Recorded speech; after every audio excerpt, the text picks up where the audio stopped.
बेटी के जन्म लेते ही माँ का स्वर्गवास हो गया।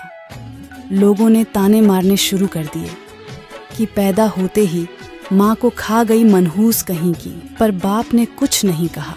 रिश्तेदार ने बहुत समझाया कि दूसरा विवाह कर लो, पर बाप ने किसी की नहीं सुनी। बेटी बड़ी हुई, स्कूल गई, फिर कॉलेज, हर क्लास में फर्स्ट आती। बाप बहुत खुश होता। बेटी अपने पिता के साथ खेत में काम करवाती और पढ़ाई भी करती। लड़की एक दिन अच्छा पढ़ लिख कर डीएसपी बन गई। एक दिन मंत्री ने उसको सम्मानित करने का फैसला लिया और समागम उनके ही गांव में रखा गया। भाषण के बाद मंत्री ने लड़की को स्टेज पर बुलाया और मेडल देकर सम्मानित किया। फिर लड़की से कुछ कहने को कहा। लड़की ने माइक पकड़ा और कहा, मैं आज जो भी हूँ अपने पिताजी की वजह से हूँ, जो लोगों के ताने सह कर भी मुझे यहाँ तक ले आए।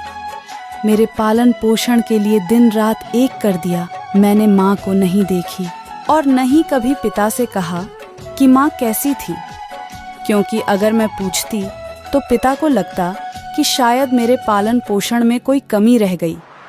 मेरे लिए मेरे पिता से बढ़कर कुछ नहीं। बाप सामने लोगों में बैठकर आंसू बहा रहा था। बेटी की भी बोलते बोलते आंखें भर आईं। उसने मंत्री से पिता को स्टेज पर बुलाने की अनुमति ली और अपना मेडल उतार कर पिता के गले में पहना दिया। मंत्री ने बोला, ये क्या किया?